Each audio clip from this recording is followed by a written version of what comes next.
All right, let's get right into it, because right now we are living through a massive global economic shift. And what happens in Washington, D.C., well, it definitely doesn't stay there anymore. It's directly changing the game for all of us here in India, and it's hitting everything from your career plans to the price of your family's gold. In this explainer, we're going to break down exactly how. Here's how we'll unpack it all. We'll start with the big picture, this world in flux. Then we'll go inside Fortress America to see what's being built. From there, we'll track the global ripple effect, see how India ends up in the crosshairs, understand this crazy gold rush, and then, most importantly, figure out your big takeaway for 2026. So first up, a world in flux.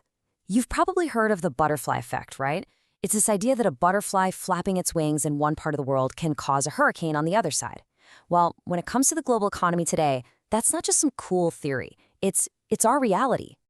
And that brings us to a question that hits really close to home for so many of us. How on earth does a signature on a piece of paper in Washington, D.C. suddenly change the price you pay for gold at a wedding in Kerala or for a festival in Punjab? To get that answer, we have to go straight to the source. And that source is what some are calling Fortress America. We need to look at the architecture of what's being dubbed Trumpeconomics 2.0. It's this really bold, really aggressive economic strategy that's all about building huge economic walls around the United States. Now, at the very heart of this whole thing is a pretty wild proposal. Get rid of the federal income tax completely. And to replace all that money, the idea is to slap a massive tax or a tariff on pretty much all goods that are imported into the U.S. But here's the actually trillion-dollar question. Do the numbers even add up? Well, let's look. First, you've got the giant hole that needs to be filled. The U.S. government currently collects $2.66 trillion from its citizens through income tax. That's the absolute backbone of its funding. Now, compare that massive number to this one, $195 billion. That's the total amount of money they get from all tariffs on imported goods. You can already see the problem here, right? There's a huge, huge gap.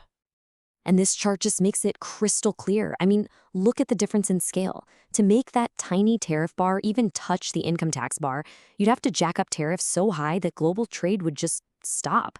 And if trade stops, your tariff revenue drops to zero. So as the economists in our source material point out, the math just doesn't work. It's not really a fiscal plan, it's more of a political tool for protectionism. So, okay, the plan might not be mathematically sound, but just the attempt to put it in place creates these massive waves. And that brings us to the global ripple effect. You know that old saying, when America sneezes, the rest of the world catches a cold? Well, we're about to see that in action. Now check out this domino effect that's happening. First, the U.S. throws up this huge tariff wall against Chinese goods. So what does China do? It can't sell to America, so it takes all its surplus stuff, we're talking cheap electric cars, steel, you name it, and diverts it straight to Europe. The result? German factories, the engine of Europe, simply can't compete, and the whole continent starts sliding towards a recession. And listen, this trade war isn't just about China anymore. Now the U.S. is going after countries like Vietnam, saying they're just acting as pass-throughs, basically relabeling Chinese products as made in Vietnam to sneak past the tariffs. And that right there is a huge warning shot for other manufacturing countries, including us.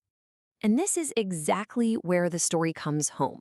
Now we have to look at how India is caught right in the crosshairs and what this all means for the Admi, for the common person. Okay, to really get your head around the proposed 50% tariff on many Indian goods, the source material uses a perfect analogy. Think of it like the old octroi tax. Imagine a farmer from Nashik has to pay a 50% tax just to get through the market gate in Mumbai. His onions suddenly become way too expensive, right? People will just buy from someone else. That's exactly what's happening to Indian companies trying to sell to the U.S. But this isn't just about goods anymore. It's about people. Look at this number, $100,000. That's the proposed new fee for a company to sponsor a single H-1B visa. I mean, that's not just an increase, it's a stop sign. It's designed to end the program as we know it. And this right here, this is the brutal new reality for so many Indian students. The old dream was simple. You take a 50 lakh rupee loan, you study in the US, get a good job, and pay it back pretty easily with $1 salary. The new reality? Companies can't afford that $100,000 visa fee, so students are forced to come back to India and try to pay off that same massive loan with a rupee salary. It's a complete financial nightmare. So with all this uncertainty, all this economic chaos, the financial world is reacting in a huge way. It's leading to this historic rush into precious metals. But people aren't buying gold for fashion. They're buying it out of fear. So, why are central banks all over the world suddenly hoarding gold? Well, think of it this way. Holding US dollars is like holding an IOU from someone else. It's a promise. And that promise can be broken if you get into a political fight. But physical gold? That's like the coins in your own gullak at home. It's yours. No one can sanction it. No one can make it disappear. And that's exactly why central banks, including our own RBI, are physically bringing their gold back home. And hey, it's not just gold. Silver is actually on an even more explosive path right now, and it's being powered by two different engines. First, you have industrial demand. You literally cannot build a solar panel or an electric vehicle without silver. But second, it's also acting as the poor man's gold. With gold prices going through the roof, smaller investors in India are pouring into silver to protect their savings.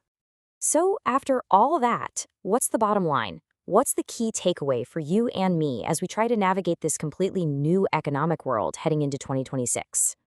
The first big lesson is to really understand what a safe haven asset is, and gold is the perfect example.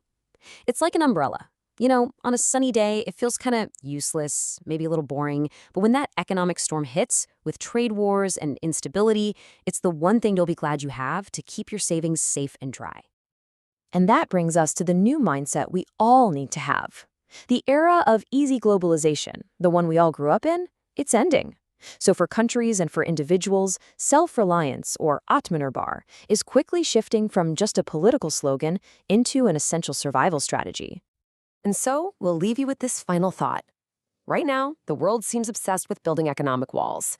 The big challenge for our generation, for you, is to figure out how are you going to build your bridge?